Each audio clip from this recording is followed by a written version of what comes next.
E aí, irmãos, graça e paz, tudo jóia? Estamos aí levando até você o nosso estudo bíblico, tá? Para essa quinta-feira, seguindo aquele cronograma nosso, né? Que é a reunião de oração terça-feira. Tenho certeza que você já orou ontem. Amanhã, ou quinta-feira, né? O nosso estudo bíblico. E aí, no domingo, a gente também grava a nossa mensagem, né? Para que você seja bem alimentado pela palavra do Senhor Deus. Porque eu sei que além do recurso que nós temos, né, tem aí muita gente boa pregando a palavra de Deus. E eu tenho certeza que alimento espiritual é o que não falta.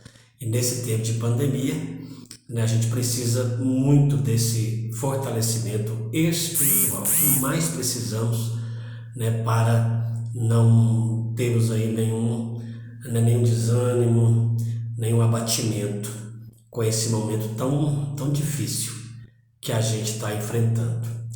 Tá bom? Então eu vou diretamente ao estudo bíblico, né? A gente não tem aquela tradicional liturgia, não tem também a discussão do assunto de forma presencial, né? Tava muito bom daquele jeito, mas então eu vou falar aqui, você vai ouvindo aí, tá bom? E vai tirando as lições para a sua vida, tá certo?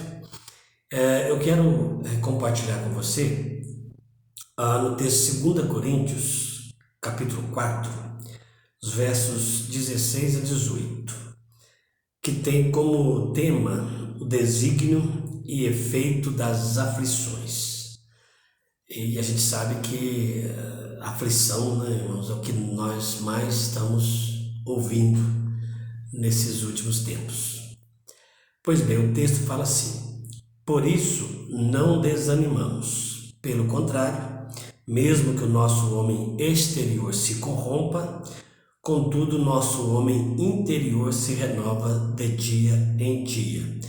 Porque a nossa leve e momentânea tribulação produz para nós eterno peso de glória, acima de toda comparação, não atentando nós nas coisas que se veem, mas nas que se não veem, porque as que se veem são temporais, e as que se não veem são eternas. Amém, meu amado irmão? Vamos estudar aqui um pouquinho esse texto, aí no final a gente faz uma oração, tá? Encerrando o nosso momento.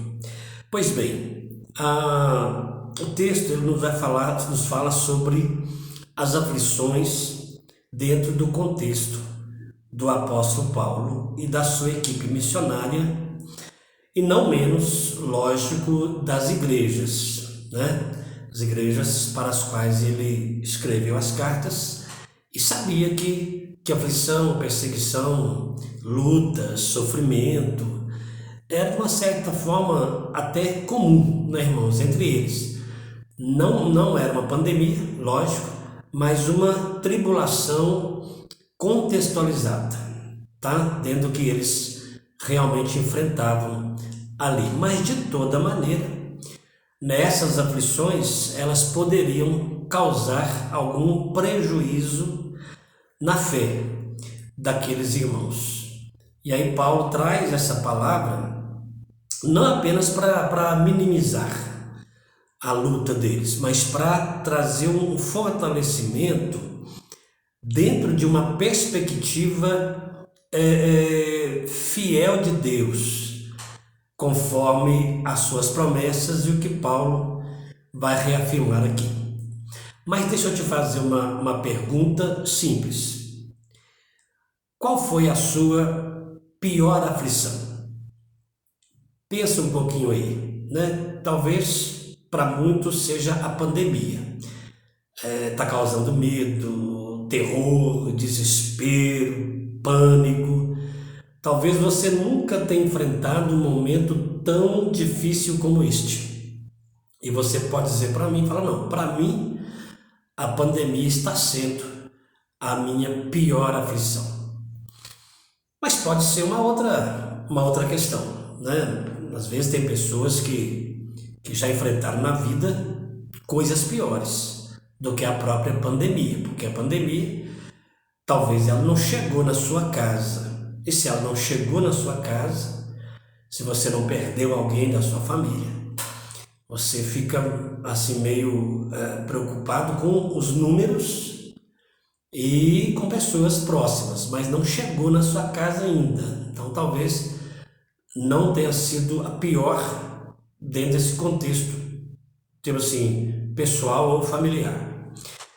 Mas às vezes para alguém fala assim, a minha pior aflição foi uma enfermidade, né?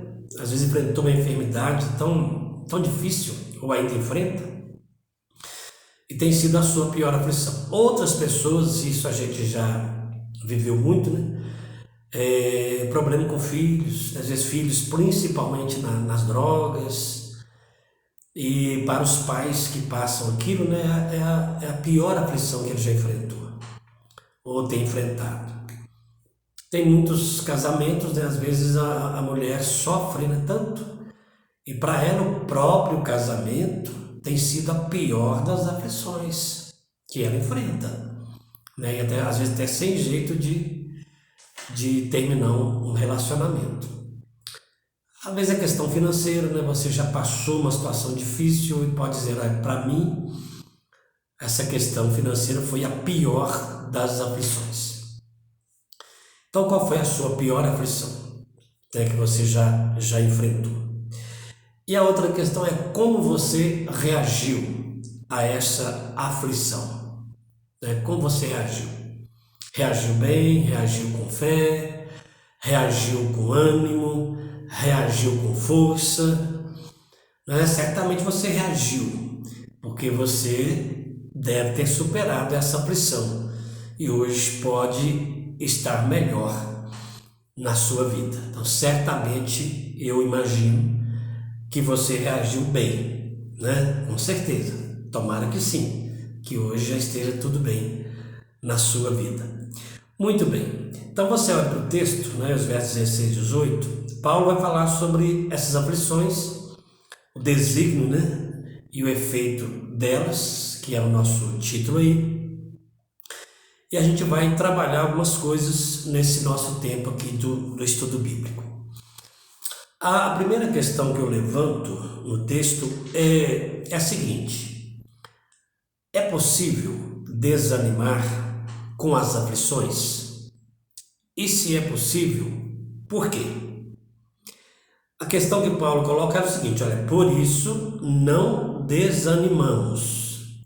Então ele vai fazer aqui uma colocação muito séria por causa do contexto. E a gente já vai perceber lá no contexto o que ele vai dizer. Tá? Então ele chega assim, por isso, por essa razão, pelo que eu acabei de falar com vocês, a gente não pode desanimar. Então, ele está falando dele mesmo, da equipe dele, não é? Que eles não desanimavam. E você lembra que Paulo, em certo momento, ele fez um relatório de tudo que ele enfrentou, irmãos. E foram lutas muito grandes. Ele fala assim que chegou à porta da morte, mas não morreu porque não era o tempo dele, Deus preservou. Mas ele chegou, né? Então ele fala assim, olha, nós não desanimamos. Então, se nós não desanimamos, é possível também que os irmãos não desanimem. Não desanimem. Mas quando ele faz essa pergunta, é possível desanimar? Eu diria que sim. Por que é possível desanimar com as aflições? Por algumas questões. Talvez uma delas é porque, de fato, nós somos muito fracos. Muito fracos. Tá bom? A gente é muito firme na fé, irmão, quando as coisas vão bem, tá? Quando tá tudo bem, é muito fácil a gente crer nas promessas e cantar, e, sabe, dar um testemunho, mas quando a provação aperta para o nosso lado, eu creio que a gente corre o risco de desanimar. Tá? Principalmente porque nós somos fracos, tá? Seres humanos. E a Bíblia atesta, né, com clareza essa nossa fraqueza. Uma outra questão é porque a nossa fé ainda é muito pequena. Né? Jesus disse isso e é a pura verdade. A fé, às vezes, ainda é muito pequena, tá? Pequena, quem sabe, para esses enfrentamentos que nós vivemos hoje. Então, às vezes, por causa dessas questões, é possível sim desanimar, né? Porque aí você não vê tanta esperança, não cria grandes expectativas, e geralmente a gente vê mais o caos, não é? Vê mais o caos. Isso pode desanimar, né? Se você olhar para a pandemia, eu acho que muitos irmãos estão desanimando, porque começa a perceber a proximidade da pandemia chegando na casa, na sua casa. Isso causa um certo pavor, isso é natural, né? Natural. A morte não foi feita para nós, né? Ela é inimiga e ela apavora mesmo. Então a gente precisa recorrer ao texto, né, para a gente não desanimar, tá? Pelo contrário, fortalecer a fé, entender a realidade dos fatos e das aflições e procurar, de uma certa forma, superá-las. Fácil não é, lógico, né? Mas depende muito da sua reação em frente ou à razão das aflições. Por exemplo, o que Paulo vai dizer aqui? E ele vai falar, por isso não desanimamos. O por isso está ligado ao contexto, né? O que ele acabou de falar. Então ele falou uma verdade, ele colocou uma base e falou, olha, por essa razão, por essa base, com esse fundamento, a gente não pode desanimar. E o fundamento para não desanimar está lá no verso 13 a 15. Ele fala assim, ó, tendo, porém, o mesmo espírito da fé, como está escrito, eu criei, por isso que falei. Também nós cremos, por isso também falamos, sabendo que aquele que ressuscitou o Senhor Jesus também nos ressuscitará com Jesus e nos apresentará convosco. Porque todas as coisas existem por amor de vós, para que a graça, multiplicando, se torne abundantes as ações de graças, por meio de muitos, para a glória de Deus. Então Paulo, ele defende algumas coisas, ele fala, a fé, a gente não desanima porque a nossa fé, ela tem fundamento, né? Ele fala, eu criei e você crê, nós cremos. Ele fala sobre a ressurreição de Jesus, né? Jesus ressuscitou, nós também ressuscitaremos com ele. Ele fala de graça, né? Para que a graça multiplicando-se, ele fala da gratidão, né? Multiplica-se as ações de graças, e fala da glória de Deus. Então, tá a perceber? 5 bons fundamentos para você não desanimar: fé, ressurreição, graça, gratidão, glória. E aí ele fala, então nós não desanimamos. E aí, meu amado irmão, ele fala o contrário. Pelo contrário, mesmo que o nosso homem exterior se corrompa, o nosso interior se renova, dia após dia. Tenho certeza que você entende o que Paulo quer dizer aqui, né? O que significa esse homem exterior, esse homem interior? O homem exterior que se corrompe, corromper aqui não é corrupção, não é bandidagem, entendeu? Não é ilegalidade. Aqui corromper-se significa acabar. O homem exterior é o corpo nosso, tá? O nosso corpo. Então Paulo vai dizer que ainda que o nosso corpo, o nosso homem exterior, né, o nosso corpo se acabe, né, ainda que ele morra, porque esse corpo é frágil, né, irmãos, e se não for pela pandemia, a gente vai morrer com talvez outra doença, vai morrer com a velhice, não é? De alguma forma Chega um tempo que, se Jesus não voltar, a gente não vai existir mais. Isso é uma realidade que nós precisamos conviver com ela. É cruel? Lógico que é, mas é a verdade.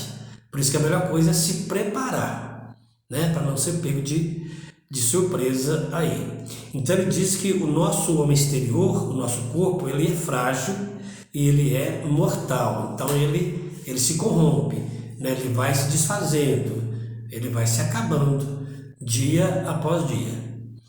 E aí ele vai dizer que o nosso homem interior se renova, né? O homem interior é o nosso coração, tá? É a nossa vida transformada por Jesus e que se renova diariamente, ou pelo menos precisa se renovar, né, irmãos? Diariamente. Por isso que os elementos simples da vida cristã, eles precisam ser praticados, tá? Pelo menos, olha, oração, leitura bíblica não podem faltar. E é isso que renova o nosso homem interior, sabe? É isso que mostra como a gente foi transformado e é isso que ajuda a evitar o desânimo, tá? Tá preciso que esse homem interior se renove, tá? Se fortaleça todos os dias. E tem uma questão interessante, né?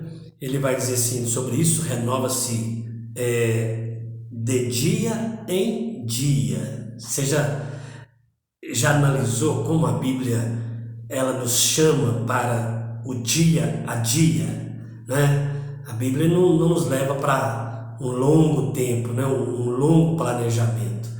A Bíblia é clara, olha, é dia a dia, né? Assim ensinou Jesus. Basta ao dia, né, o seu próprio mal.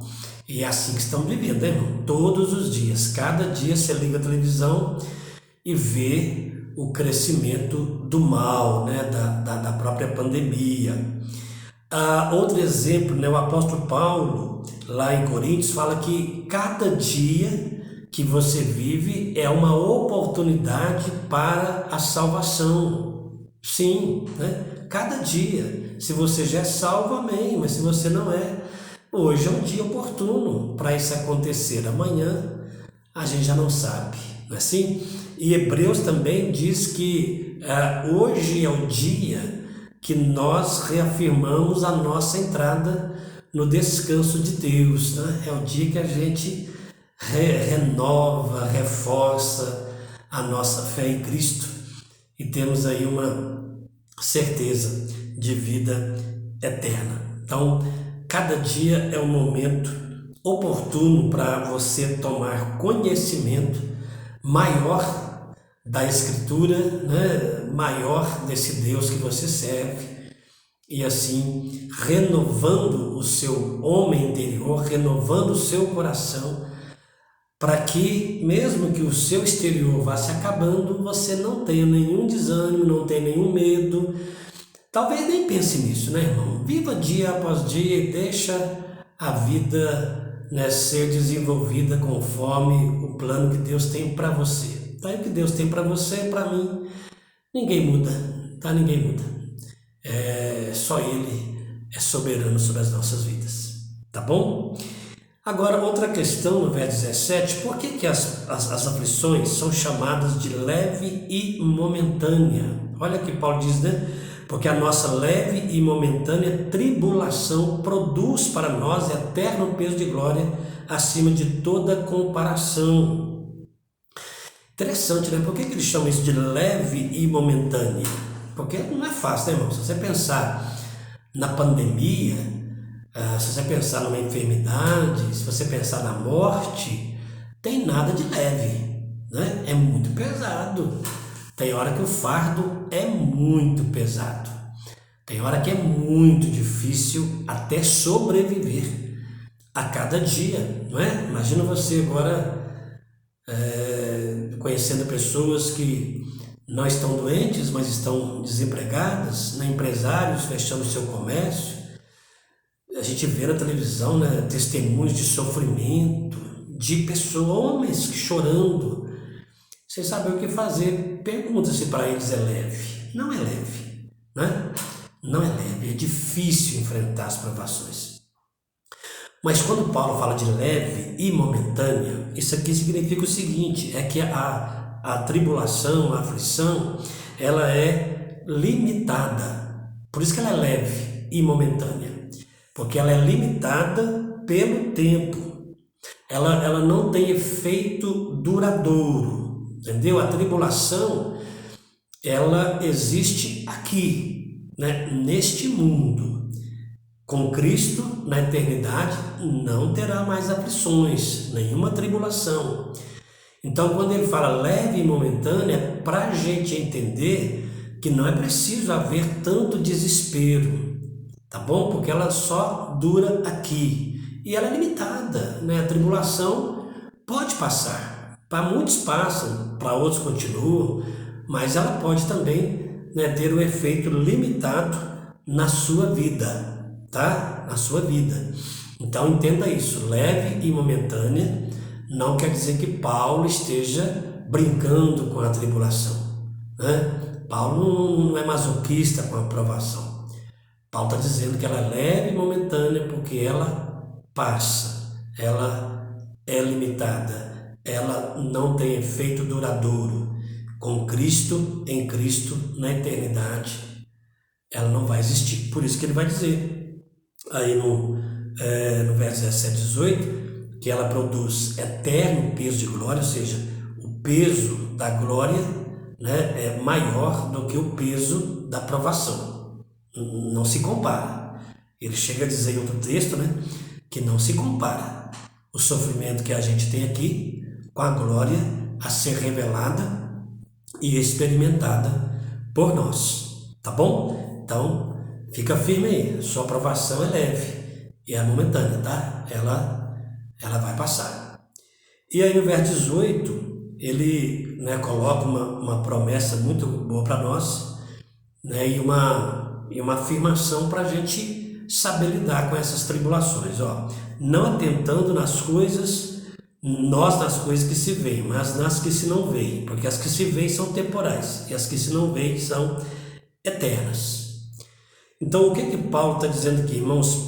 Olha bem, voltando lá no início, para a gente não desanimar com as tribulações, nós precisamos focar mais a esperança da glória.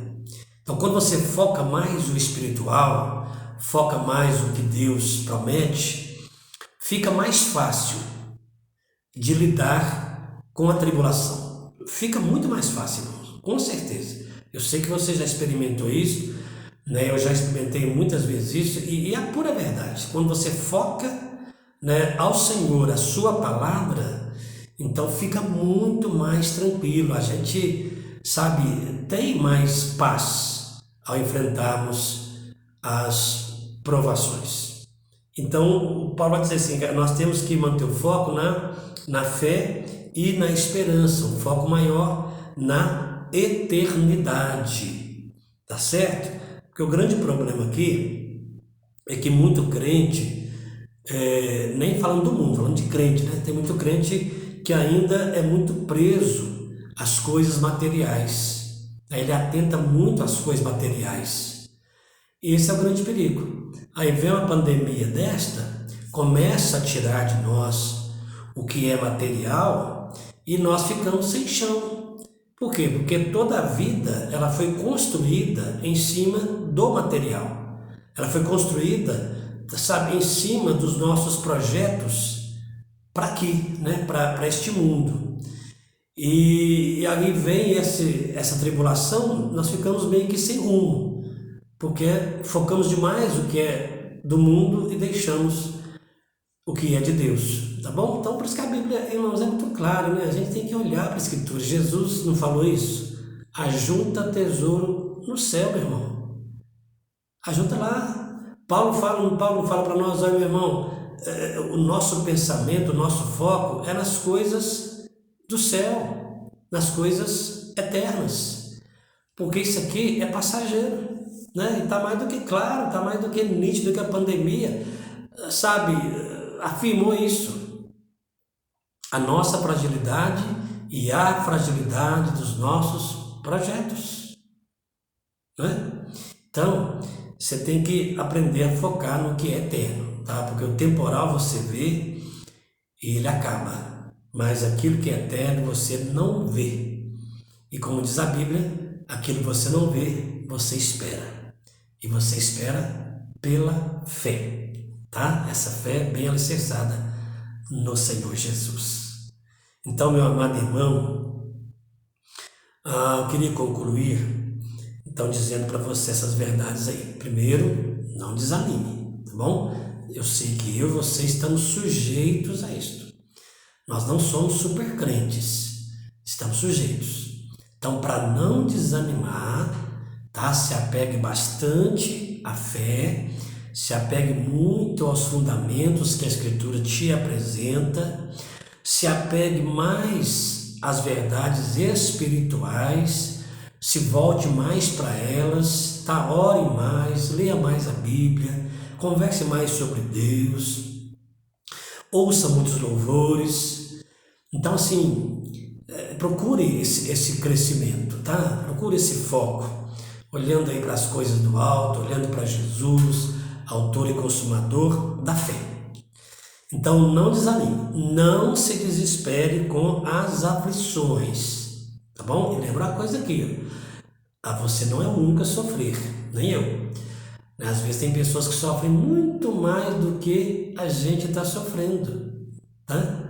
Então, pense nisso e agradeça a Deus por isso, tá bom? Mantenha a sua fé bem firme e mantenha a esperança no topo da sua vida.